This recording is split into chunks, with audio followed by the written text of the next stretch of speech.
Bonjour à tous, bienvenue dans Legal Club Sandwich, votre nouveau rendez-vous pour passer un bon moment, découvrir du contenu juridique de qualité et tout ça à la cool dans un esprit léger.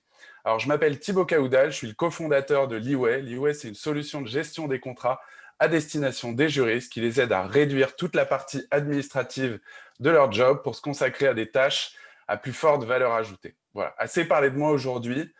Puisque je ne suis pas tout seul, évidemment, pour mener cette émission. Je suis avec deux chroniqueurs exceptionnels, Audrey Deléris et Pierre Landy, qui, en plus, aujourd'hui, ont une annonce spéciale à nous faire. Audrey, Pierre, comment ça va? Ça va très, très bien. Ravie encore de vous retrouver pour la 5e semaine, je crois, ou 6e, je ne sais plus. Le temps passe beaucoup trop vite avec vous, donc ravie d'être là. Bon, génial. Oui, hyper content de vous retrouver tous pour un numéro de nouveau exceptionnel et donc effectivement avec une annonce, Audrey. Tout à fait, Pierre. Alors, du coup, Je on a une disparais. annonce. En fait, Pierre et moi, on a créé, en fait, il y a 1 an et demi, un network pour les juristes, et dans la tech et dans les startups et il fallait trouver un nom. Donc, en exclusivité mondiale, on vous présente, le Fleet Network. Et voilà. Hop. Voilà. Yes! Yeah. Avec French lawyers in tech. Voilà. Est-ce que vous pouvez présenter un peu ce réseau, justement, pour ceux qui ne connaissent pas encore? Oui, alors, je commence Pierre. On est, aujourd'hui près de 150, Vas-y. uniquement des juristes dans la tech et dans les startups. Ça fait 1 an et demi que ça dure et c'est un formidable réseau, une communauté aujourd'hui où chacun peut, s'entraider, apporter des bonnes pratiques et on a ici, un des piliers aussi du réseau avec Alexandre ici présent qu'on va vous présenter. Et donc, Pierre, vas-y, je te laisse te présenter. Tu veux dire un mot aussi sur toi? Absolument, merci. Bah, écoute, donc Pierre Landy, je suis avocat et je suis aussi le cofondateur de l'Alliance ENCO. ENCO, c'est des juristes, enfin des avocats qui travaillent comme des juristes externalisés en Italie, France, Allemagne, UK et Espagne. On est tous issus de Yahoo. Et accessoirement, depuis quelques temps, moi j'ai fait mes classes chez Disney, chez Yahoo pendant plus de 15 ans et chez Ledger, on va en reparler tout à l'heure. Mais accessoirement, j'ai monté depuis environ 1 an une nouvelle branche de Enco et je fais de l'executive mentoring. J'accompagne dans leur leadership des directeurs juridiques, des équipes juridiques et des associés de cabinets d'avocats. Voilà pour moi. Bon, très bien. Alors peut-être pour présenter l'invité du jour, aujourd'hui on va parler d'un thème génial qui nous a beaucoup intéressé quand on a préparé tout ça avec Alexandre. On accueille Alexandre Blanc, qui est VP People chez Ledger. Et donc Alexandre, lui, il a commencé sa carrière en tant qu'avocat en droit social après une thèse, donc il va nous raconter tout ça. Il a bossé pendant quelques années dans des cabinets. Et puis il a rejoint Ledger en tant que juriste d'entreprise avant de passer DRH il y a 6 mois, qui va nous intéresser aujourd'hui. Et Alexandre, tu vas nous partager un petit peu tes retours d'expérience sur tout ça, c'est ça? Exactement. Merci Thibaut. Bonjour Audrey, bonjour Pierre, bonjour à tous. Déjà, merci Audrey, Thibaut et Pierre pour cette invitation. Bah, avec plaisir. Merci à toi. C'est super. Je suis très content d'avoir ce petit moment pour échanger avec tout le monde. Donc, pour faire quelques mots d'abord sur moi, donc, je suis donc, du coup Alexandre, je suis Global VP People de Ledger. Ledger, pour celles et ceux qui ne nous connaissent pas, on est une entreprise qui propose des solutions de sécurité lorsque vous réalisez des transactions en cryptoactifs, blockchain. On est vraiment dans le secteur de la tech. Ledger, c'est une super entreprise qui a commencé pour moi en 2018. Aujourd'hui, c'est un peu plus de 200 collaborateurs. On est répartis sur 5 sites géographiques. Donc, on a la France, l'Union européenne, on a l'Asie et puis on a les États-Unis. C'est 33 nationalités. Ça bouge, ça pulse, c'est vraiment top. Et moi, le début de l'aventure a commencé en 2018, donc du coup, d'abord au service juridique. Avant, j'avais un passé du coup un petit peu plus, on va dire, traditionnel pour un professionnel du droit. Faculté de droit, j'ai effectivement poursuivi l'exercice un peu plus loin que la majorité des étudiants, C'est puisque le moins qu'on puisse dire, Alex. j'ai soutenu une thèse en droit privé général avec un focus droit social. je vous tais le nom de Ah la… non, non, non, tu ne nous tais pas le nom. Le nom est extraordinaire, Alex. Donc, le nom de la thèse, vas-y. C'était la métamorphose de la garantie des créances salariales.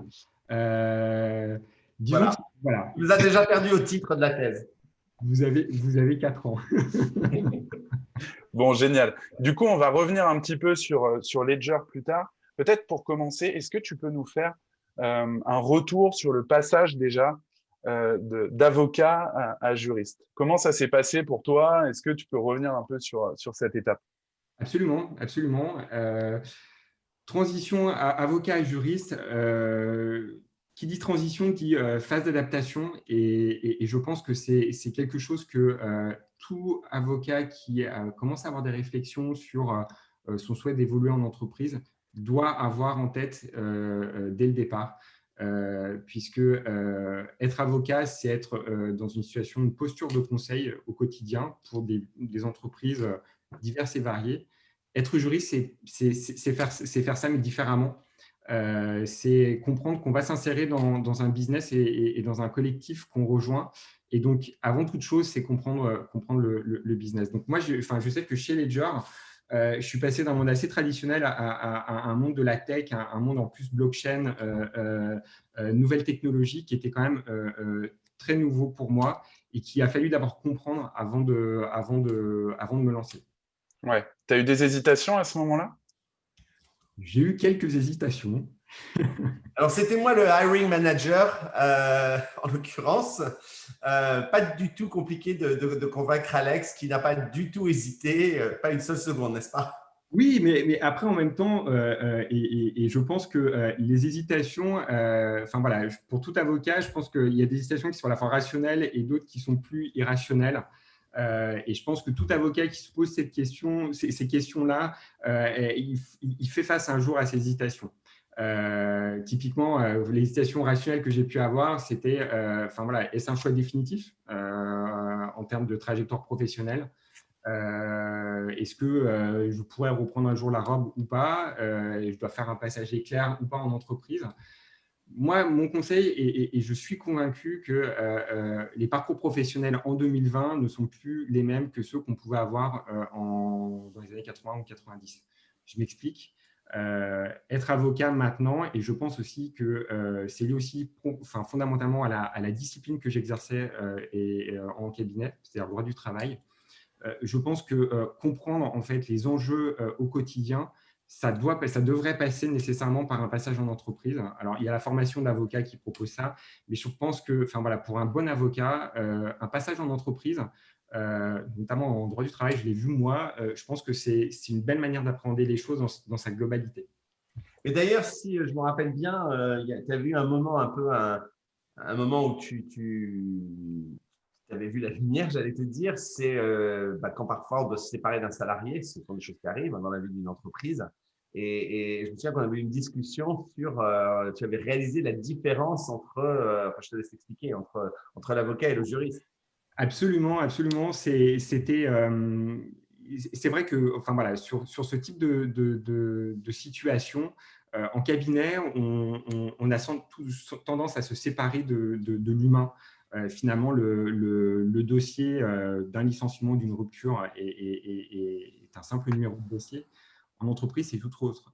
Quand on doit mener à bien cette décision, c'est une décision aussi qui est lourde, un choix de l'entreprise qui a des conséquences pour un salarié.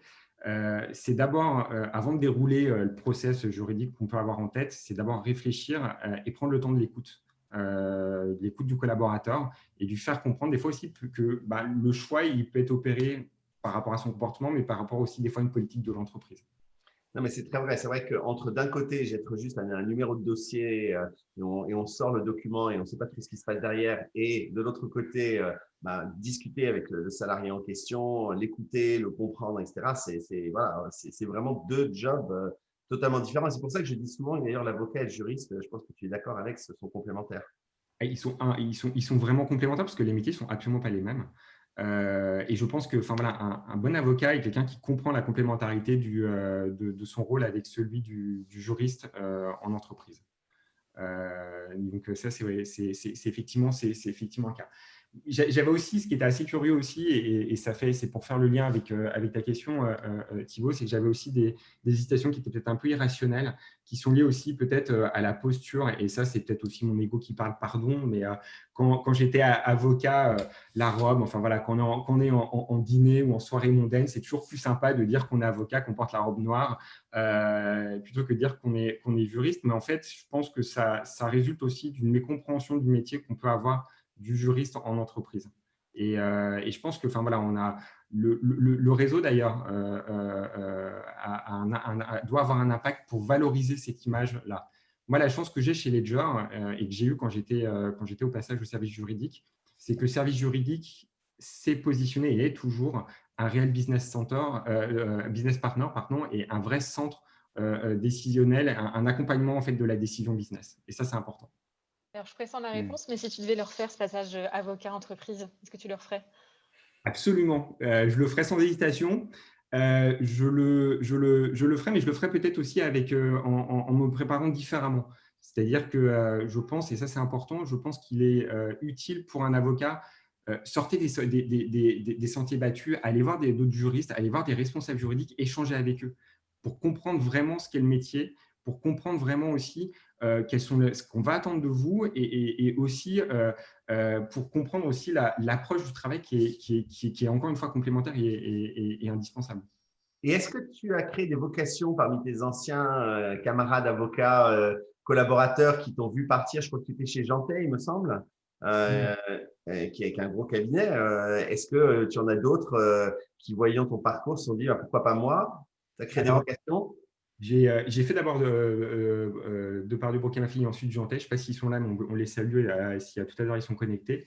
Effectivement, en fait, il y a quelques personnes qui se sont intéressées et qui se posent des questions.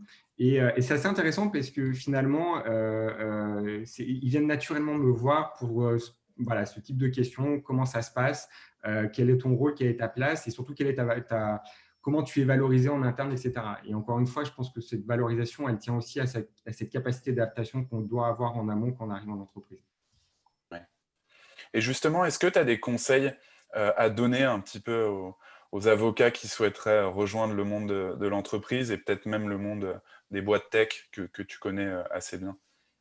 Alors oui, c'est-à-dire que la première chose, c'est réfléchissez déjà au type d'activité, au type de structure que vous voulez rejoindre. Je m'explique. Être juriste, c'est pas, ou être directeur juridique, responsable juridique, c'est pas être avocat. On va s'insérer dans une entreprise, un secteur d'activité particulier. Les problématiques, typiquement, aller s'orienter sur des problématiques type industriel ne sont pas du tout les mêmes que les secteurs de la tech, parce que les normes, enfin moi je vois en droit du travail, on n'est pas du tout sur des mêmes problématiques en termes de conventions collectives, c'est pas du tout les mêmes, le droit du travail ne fonctionne pas de la même manière, les interlocuteurs ne sont pas les mêmes. Soyez humble, je pense que c'est important dans le cadre des entretiens. Merci de le rappeler, Alexandre. Je ne sais pas ce que tu en penses, Audrey, mais je suis totalement d'accord avec toi, oui, c'est important. Je pense que l'avocat, quand il vient en entretien pour un poste en entreprise, il faut qu'il prépare, mais qu'il prépare l'entretien différemment. On ne va pas lui poser la question que pensez-vous du dernier arrêt de la Cour de cassation? Si on le fait venir, c'est qu'on considère que c'est un expert. Par contre, là, on va l'attendre et on pourra lui reprocher, c'est le fait de devenir un peu la fleur au fusil, ne pas s'intéresser à ce que fait l'entreprise, quelles sont ses valeurs, quel est le type de collectif de travail, etc. C'est ce qui est beaucoup plus important. Et c'est encore une fois, c'est cette capacité à s'intéresser d'abord à ce business, à ce que fait l'entreprise, qui permettra aussi de réussir quelque part cet entretien. Ce que tu dis, Alexandre, c'est très vrai et je le vois moi en tant que recruteuse justement, c'est que si on vient vous chercher, c'est qu'il y a vraiment une expertise à la base. Donc, ce qui fait la différence, c'est vous, encore une fois, et on revient toujours à la même chose à chaque sujet, mais c'est l'humain en fait. Donc, c'est la réponse à toutes nos questions, c'est vous en fait. Donc, pensez ça, je crois que nos auditeurs qui suivent Legal Club Sandwich ont bien compris que s'il y avait un truc important à travailler, c'était les soft skills. Hein. Et on va encore en reparler. On n'a pas fini. Mais voilà, si on a un seul message à faire passer pendant cette saison 1, c'est ça. Je suis d'accord. L'humain et les soft skills, exactement. Et justement, est-ce que tu te rappelles un petit peu de tes premiers mois chez Ledger dans l'entreprise? Est-ce que tu as été étonné? Il y a des choses qui t'ont marqué? J'ai été étonné par la facilité d'accès de tout le monde. C'est-à-dire qu'en cabinet, c'est vrai qu'on a souvent tendance à être focus business dossier. On interagit un petit peu avec ses confrères ou les collaborateurs de son équipe et quelques d'autres personnes des autres départements. Mais en entreprise, c'est vraiment différent. C'est prendre le temps. Enfin voilà. Autorisez-vous à prendre 15 minutes autour de la cafette, enfin autour de la machine à café, parler avec d'autres personnes. Parce que, encore une fois, vous serez sur des dossiers où vous ne serez pas seul, vous serez avec d'autres interlocuteurs qui ne seront pas des professionnels du droit et qui seront des piliers aussi pour vous aider à avancer sur ces dossiers. Donc, prenez le temps de les connaître. Ça aide aussi dans la prise de décision, ça aide aussi dans le travail au quotidien. Ouais. Et bon, c'est super intéressant ce passage-là. Ensuite, bon, il y a eu quelques temps, je crois que tu as passé 2 ans chez Ledger avant de switcher au poste de DRH, c'est ça? C'est ça. Toujours chez Ledger. Ouais. Tout à fait. J'ai eu c'est pas tout à fait. Enfin, moi, je ferais enfin, c'est pas forcément une transition de juriste à DRH. Moi, je vois ça j'ai vu ça comme une évolution, de mon rôle dans l'entreprise. J'ai effectivement pris le poste de Global VP People en début d'année de cette année. J'ai officialisé mes fonctions le 16 mars. Je ne sais pas si vous vous rappelez ce que c'était le 16 mars. Un peu, oui. Un petit C'est un peu, timing ce parfait, souvenir Alex. douloureux. Voilà, l'annonce du confinement général en France. Et accessoirement, c'est aussi mon anniversaire. Et pour ainsi dire, ma priorité n'était pas le gâteau d'anniversaire le soir que j'allais pouvoir éventuellement manger, mais plutôt comment j'allais réussir à confiner à peu près 200 personnes réparties en fait sur les 4 coins du globe avec des problématiques de Covid-19 qui n'étaient absolument pas les mêmes parce qu'on ne traite pas la situation du Covid et de l'épidémie en Asie de la même manière qu'aux États-Unis ou au sein de l'Union européenne et encore moins en France. Voilà, donc c'était une belle prise de fonction, mais j'aime les défis. Donc, Ouais. Bon, et j'imagine avec plein de choses nouvelles et plein de défis, mais certainement que à ce niveau-là, ton passé d'avocat et de juriste en droit social t'a beaucoup aidé sur cette fonction de DRH. Exactement. En fait, je pense que cette transition ou cette évolution, pour qu'elle puisse fonctionner, il faut un alignement des planètes, mais on a aussi besoin de plusieurs facteurs qui sont clés en interne. Peut-être un mot très rapide d'abord en amont, c'est que vraiment, encore une fois, le rôle de DRH et le service RH assume des responsabilités qui sont assez lourdes dans une entreprise. Il a un rôle, le service RH a un rôle primordial. Il participe directement à la réussite de l'entreprise. On assure en fait plusieurs fonctions décisives et ça fait le lien avec ce que tu me dis, Thibaut. C'est-à-dire qu'il y a un service RH assure des fonctions de recrutement, gestion des emplois, des carrières. Il assure de l'administration du personnel, les relations sociales et la conduite du changement.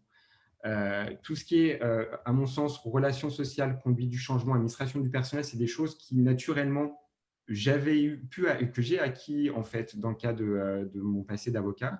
J'ai pu capitaliser dessus aussi quand j'ai rejoint Ledger, et aussi que j'ai pu faire fructifier et accroître parce que j'ai aussi eu une position où j'étais un réel business partner du service RH avant de prendre la tête du service RH.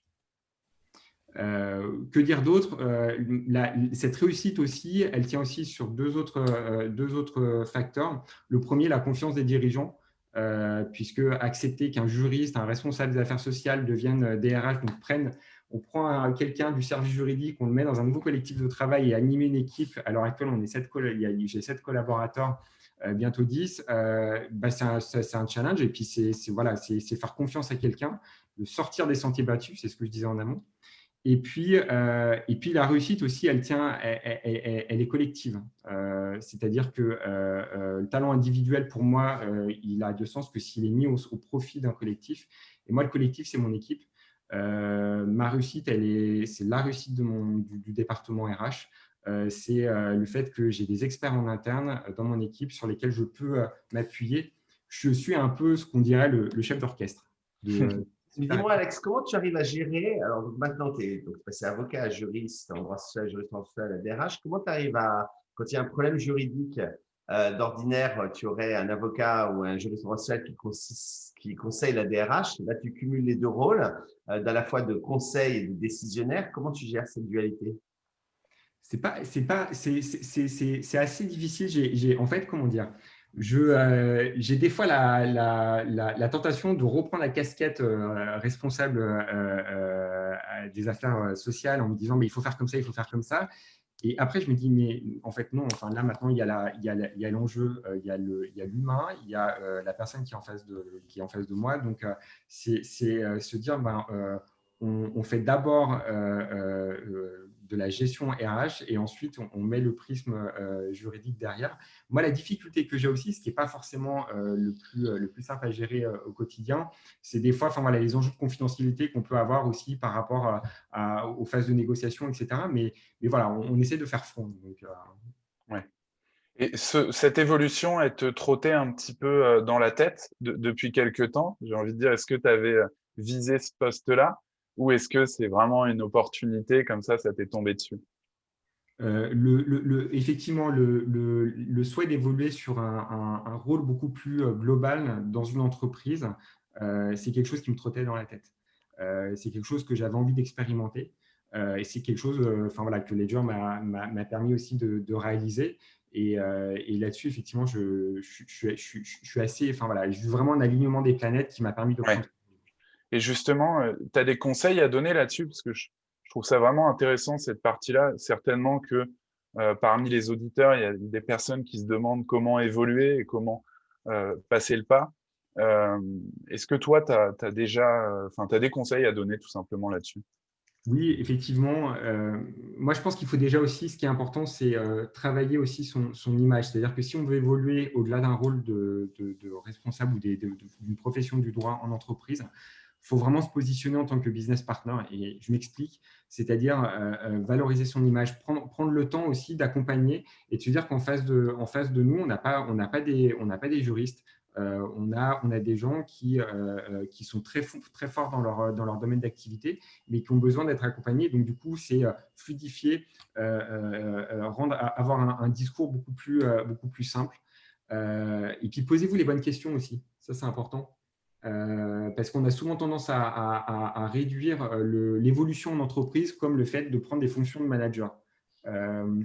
Moi, je pense que les parcours à l'heure actuelle, et je le vois moi en entreprise, je le vois chez Ledger et on le voit dans beaucoup d'entreprises de la tech, les évolutions, elles peuvent se faire en fait soit en tant que manager ou soit parce qu'on est un bon expert. Mais ce n'est pas parce qu'on est un bon expert qu'on est forcément un bon manager. Et je pense aussi que c'est toute la difficulté. Et je pense que beaucoup d'avocats ou même, je ne suis pas sûr que les avocats ou même tous les juristes soient de bons managers. Mais si vous avez envie d'évoluer sur ces rôles-là, réfléchissez à comment vous pouvez prendre part à ce type de rôle de manager. Ou si ce n'est pas votre truc, OK, c'est parfait.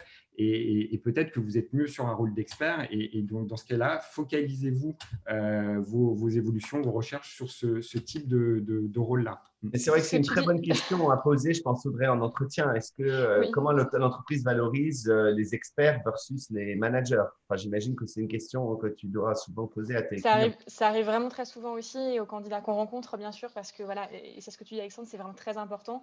C'est pas parce qu'on finit numéro un qu'on est absolument au top de sa carrière. Il y a aussi plein de belles évolutions possibles en transverse. On en parlait lors d'un des derniers talks, justement, en diagonale, comme j'aime à le dire souvent, et aussi en horizontal.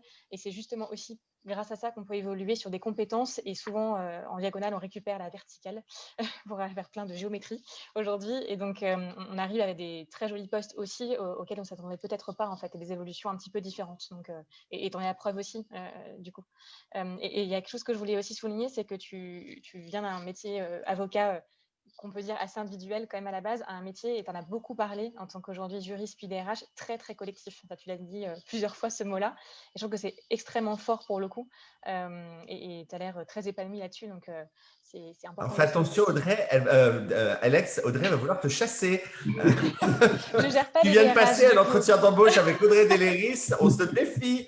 Si je vois que Antoine de chez Ledger est présent aussi, préviens Pascal, là, d'urgence. Il est en train de passer un entretien devant des milliers d'auditeurs en live. Mais il y a un autre point aussi qui est important pour les jurys, c'est sachez que vous n'êtes pas seul. C'est-à-dire que ce qui est très difficile aussi, et je pense qu'un avocat doit l'avoir en tête, c'est quand vous faites le choix de rejoindre une entreprise, souvent vous êtes tout seul en tant que juriste, vous n'êtes que un ou deux. Et votre réussite et votre capacité, on va dire entre guillemets, de survie dans une entreprise, elle dépend aussi de votre capacité à forger un réseau. Et ce réseau de juristes, typiquement le réseau le Legal Tech, qui a été FLIT, voilà, qui a été mis en place. C'est encore tout nouveau le nom, donc il va falloir que je m'adapte. C'est à 24 heures, oui. On te pardonne. Mais c'est indispensable. On l'a vu pendant le Covid-19, la crise sanitaire, le confinement, le déconfinement et le reconfinement. Il y a de nouvelles problématiques juridiques qui ont émergé pendant la crise et l'état d'urgence sanitaire, que ce soit en droit des contrats, que ce soit même en termes de gestion de l'activité partielle. Je pense qu'il y a un certain nombre de juristes qui ont découvert l'utilité d'avoir un peu un vernis en droit social dans le cadre de cette période-là. Et effectivement, le réseau de juristes permet justement cette synergie, cet échange de compétences et ça permet en fait justement de tenir quand le bateau bouge, quoi. Oui, enfin, tu es hyper gentil, Alex, de dire comme ça. On va quand même rendre à César ce qui lui appartient. C'est que pendant la crise, pendant le premier confinement du Covid, effectivement, il n'y avait pas beaucoup de juristes en droit social dans Fleet Network. Mais par contre, il y avait une chaîne coronavirus, une chaîne Slack. Et Alex, en même temps que gérer tout ce qu'il vous expliquait tout à l'heure, a été quand même assez cool parce qu'il a fait la hotline pour un nombre de questions complètement dingues des membres du network à qui il a passé des documents, les infos, etc. Donc voilà, aussi, rendons à César ce qui lui appartient, Alex. Et merci au nom des membres du Fleet Network de ton aide pendant ce premier confinement. Merci à vous. Et moi, j'ai une dernière question avant de passer aux rubriques de nos chroniqueurs. Est-ce que du coup, là, on a l'impression que tout est parfait. Ça fait 6 mois maintenant que tu as pris le poste. Est-ce que tu as rencontré des difficultés, des choses que tu peux partager un peu aux auditeurs, ou est-ce que vraiment tout est tout beau, tout rose? Non, en fait, ce qui est pas difficile, mais c'est un changement mon changement de rôle en fait fait que on devient aussi un petit peu plus humble dans le sens où on est décisionnaire. C'est-à-dire que moi, dans mon rôle où j'étais en support, en business partner. Là, je suis décisionnaire. C'est-à-dire que si je prends une décision, le COMEX dont je suis membre et Pascal, le CEO de Ledger, il attend de moi que la décision vienne de moi. Donc là, ça suppose en fait de se dire est-ce que je fais les bons choix et on doit travailler vite. Et effectivement, il y a une phase aussi, encore une fois, d'adaptation où c'est cette difficulté-là à se dire maintenant, on est dans un nouveau rôle. Et puis, c'est surtout prendre le temps, ne pas oublier aussi que quand on est leader aussi d'une équipe, on a une équipe et c'est prendre le temps aussi avec cette équipe. Et c'est des fois aussi se dire, OK, je suis stressé parce que les enjeux business sont tels, on doit avancer, mais c'est aussi prendre le temps avec son équipe, prendre le temps d'échanger sur leur quotidien, surtout en ce moment. La période de confinement fait qu'on a un collectif qui est un petit peu connecté à distance, prendre le temps de prendre des nouvelles et pas que sur les dossiers. Ça, c'est important. Ouais. On a des questions justement à ce sujet. Il y a Léa qui nous a posé une question, on y répondra tout à l'heure. Merci Alexandre du coup pour ces réponses et ce retour d'expérience, c'est passionnant, ça donne envie de creuser un peu plus. N'hésitez pas à poser encore vos questions, on y répondra à la fin du talk. Et maintenant on passe aux rubriques de vos chroniqueurs. C'est parti, Audrey, jingle. Get the fever.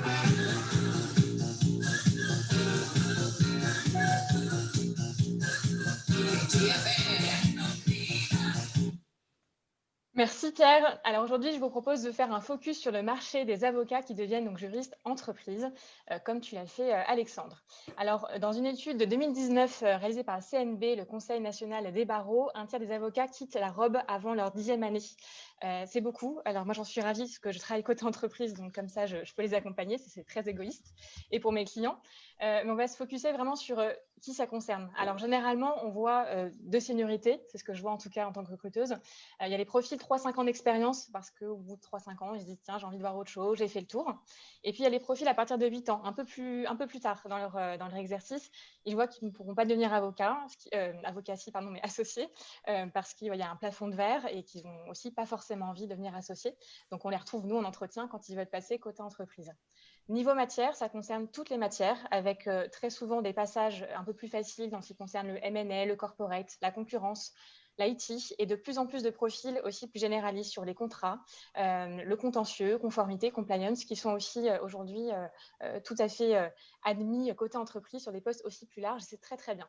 Alors, pourquoi passer côté entreprise? Parce qu'on voit certains que ce n'est pas possible de devenir associé et parce qu'ils n'ont pas forcément la fibre commerciale, ce qui est un peu gênant quand on est associé en cabinet d'avocat. Donc, c'est bien de s'en rendre compte et de changer de carrière pour exercer le droit un petit peu différemment.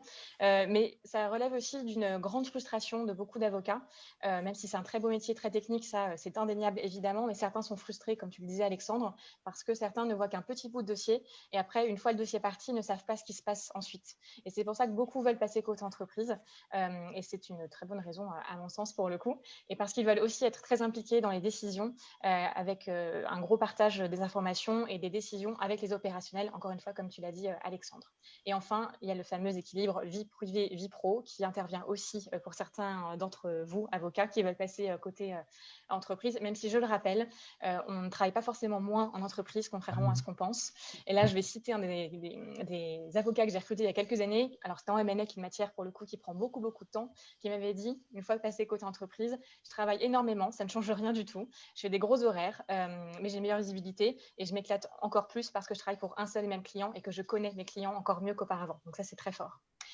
Petit conseil, quand passer en fait côté entreprise? Quand vous en avez envie, c'est déjà une bonne chose. Il faut avoir envie de le faire. Il ne faut pas que ce soit suivi. Ça, c'est déjà une chose très, très importante. Mais pas trop tard surtout.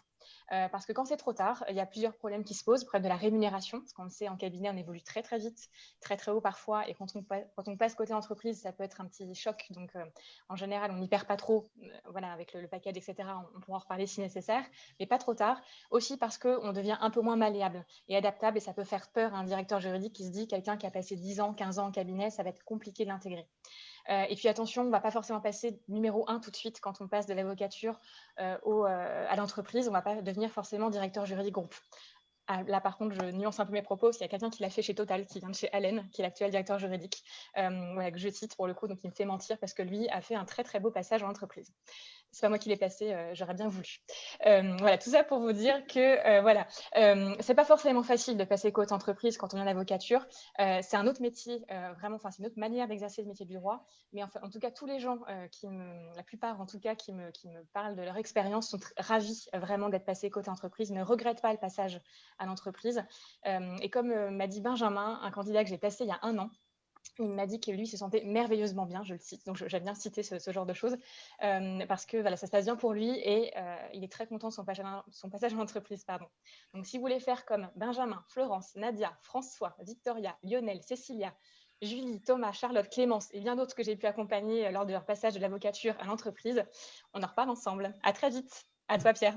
Ah, j'adore, on a l'impression que c'est la chanson de Zazie, tu sais. Nicolas, tout le monde, il est juriste d'entreprise. Bon, allez. Exactement. Là, et je crois que j'ai faim, je vais très loin. Et allez, je peux lancer jingle, mon jingle. Pierre. Allez.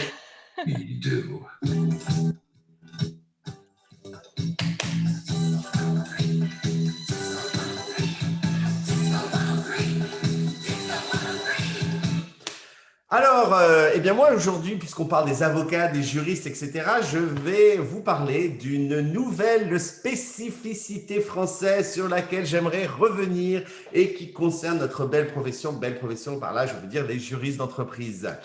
Le thème de ma chronique, c'est « Est-on en route vers la rédemption ?» Bon, vous connaissez déjà mon premier point de vue sur les choses qui m'agacent. Je suis un peu le Jean-Pierre Coff des responsables et directeurs juridiques, hein, donc j'ai mes coups de gueule. Donc le premier, c'est sur la non-présence des juristes au sein des comités de direction ou des reporting lines complètement absurdes type CFO ou secrétaire général, alors que évidemment le directeur juridique devrait reporter au CEO et être au comité de direction. Moi, je ne vais pas revenir dessus. Enfin, ça, je vous dis ça. Non, je vais continuellement revenir dessus parce que tant que le chiffre que dans notre étude, l'étude Leeway, Co, Fed Legal, que nous tenons à disposition, d'ailleurs, Audrey ou Thibault vont vous donner le lien, indique que 78% des directeurs juridiques de la tech ne reportent pas au comité de direction. Autant vous dire qu'on a de la marge. Dans le 440, c'est que 50%. Mais bon, bref, ça, c'est un de mes chevals de bataille. Un autre cheval de bataille, eh bien, c'est, vous savez, le fait que nous n'avons pas, nous, les juristes d'entreprise, enfin, je suis avocat aujourd'hui, mais qu'en tout cas, les juristes d'entreprise n'ont pas de legal privilege, c'est-à-dire le secret professionnel dans l'exercice de leur fonction. Et donc, voilà, il n'y a pas de secret professionnel. Et il est, à mon sens, plus que temps d'assurer la protection des entreprises françaises et des avis juridiques au travers des documents et des avis émis par les juristes. Alors, on a ces professionnels du droit qui font un travail exceptionnel, qui œuvrent dans les services juridiques et les services contentieux des sociétés. Et pour autant, eh bien, les juristes d'entreprise, à ce jour, en France, en 2020, bientôt 2021, ne peuvent toujours pas opposer le secret professionnel, notamment à la puissance publique. Imaginez un raid des impôts, de la CNIL, j'en passe et des meilleurs. Alors, ça ne va pas vous surprendre, hein, le sujet est à l'étude depuis très longtemps. Il y a deux solutions qui ont été envisagées. La première, c'est accorder aux juristes le statut d'avocat en entreprise. Et puis la seconde, c'est leur octroyer simplement ce qu'on appelle donc un legal privilege. Alors, le legal privilege, c'est un ensemble de règles qui permettent dans les pays de common law, et d'ailleurs en Belgique aussi, de soustraire certains types de communications confidentielles, que ce soit écrite ou orale, à l'obligation d'être produite en justice. Alors récemment, et c'est pour ça que j'en parle aujourd'hui, hein, début novembre, lors du débat sur le budget de la justice à l'Assemblée nationale, Éric Dupond-Moretti a relancé le débat sur la création d'un statut d'avocat en entreprise. Alors, il souhaite lancer cette expérimentation et Dieu merci, la conférence des bâtonniers a bougé un peu les lignes récemment. J'ai pu lire dans la presse que sa présidente a indiqué, je cite, « S'il n'est toujours pas question d'un avocat salarié, contraire au principe d'indépendance de la profession, ça on en convient tous. En revanche, on travaille sur une alternative répondant aux besoins des entreprises. » Et alors là, en clair dans le texte, ça voudrait dire qu'une solution pourrait être trouvée, j'utilise le conditionnel, mais je reste optimiste, sur la confidentialité des écrits, des correspondances, des conversations des juristes d'entreprise, et tel que l'avait d'ailleurs recommandé le rapport Gauvin en juin 2019, afin donc de mettre la France au même niveau que ses partenaires européens et américains notamment. Et ça, c'est très vrai parce que moi, je me suis quand même retrouvé en tant que directeur juridique adjoint Yahoo en charge de la IMIA sur 2 ou 3 dossiers pendant ma carrière à demander à être sorti du dossier. Parce que c'était tellement sensible que je me disais que si la puissance publique ou si je suis auditionné par nos amis de la police, je n'avais que 2 solutions, ou mentir ou répondre. Donc, dans une boîte américaine, on ne ment pas, donc il fallait répondre. Donc, si j'étais obligé de répondre, j'étais obligé donc de divulguer des choses qu'on n'avait pas forcément envie de divulguer pour plein de raisons. Et donc, du coup, je me suis auto-sorti des dossiers. C'est mon directeur juridique UK qui gérait une problématique compliquée pour la région IMIA. Voilà, donc heureusement les Américains ont quand même décidé de me laisser à mon poste bien que j'étais français avec ce problème, mais dans 2 ou 3 cas j'ai dû sortir complètement de la discussion pour assurer la confidentialité. C'est totalement absurde et donc vous conviendrez qu'il y a vraiment besoin d'avoir une évolution. Donc dans nos actualités dit que la chancellerie réfléchirait à une expérimentation qui pourrait avoir lieu à Paris ou dans les Hauts-de-Seine. Le barreau est prêt, affirme le bâtonnier de Paris, mais le travail de définition du périmètre ne se fera bien évidemment qu'en concertation avec les avocats. Donc, vous voyez qu'il y a encore des discussions, des débats. Bon, c'est évidemment un sujet épineux parce qu'il y a des enjeux économiques qui sont indéniables pour les professions juridiques libérales. Je ne remets pas ça en cause, mais il faut absolument trouver un consensus et trouver quelque chose qui fonctionne parce que de l'autre côté, la compétitivité économique des sociétés françaises est mise en jeu quand nos camarades dans d'autres pays, notamment les Américains, n'ont pas ce problème. Voilà, donc on y croit très fort et moi, bon, 2021, ça n'arrivera pas, hein, c'est annus horribilis, mais 2021, j'y crois. Merci, à toi Thibaut. Et merci Pierre, super rubrique. Vous voyez, Pierre, c'est vous faire rire, c'est vous dire des choses hyper intéressantes. Il sait tout faire, c'est votre chroniqueur préféré. On le remercie. Merci Audrey, pour les autres. Audrey, bien sûr, toi aussi, c'est parfait. Tu avais une question, je crois. Oui, j'ai une question. Du coup, il y a Yann qui nous pose une question. Donc, coucou Yann, qui travaille chez Fed Legal. On est le directeur. Donc, coucou Yann, merci d'être là. Tu poses la question à Alexandre. Est-ce que tu aurais, je cite, aurais-tu pris autant ton pied dans une entreprise traditionnelle, avec plein de guillemets, dit autrement, comment vois-tu ton avenir? Est-ce que c'est forcément dans la tech? Effectivement, c'est une bonne question. Bonjour Yann. Je pense que voilà, tout dépend de l'ADN qu'on a en tant qu'avocat / juriste.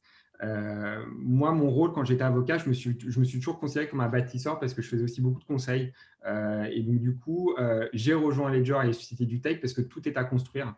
Quand on ouvre des entités à l'international, qu'on doit gérer le scope droit du travail RH à l'international, depuis la France, finalement, c'est un peu ce qu'on a appris et l'agilité qu'on a eue et qu'on a acquise en cabinet qu'on peut valoriser. Et ça, je pense que c'est un conseil aussi qu'on peut donner à nos auditeurs et notamment aux avocats qui se posent des questions.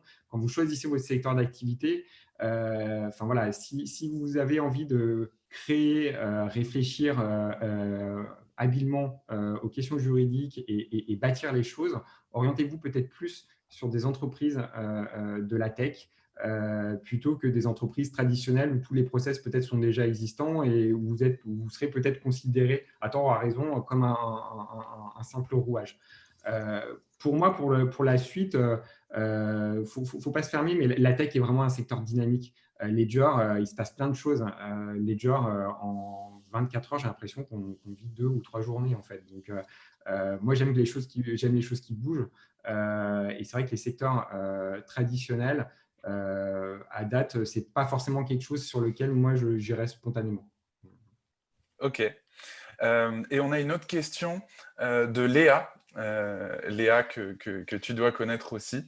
Merci Léa pour ta question, qui nous demande si tu as des conseils pour s'intégrer quand on démarre en télétravail dans son job et notamment dans une start-up.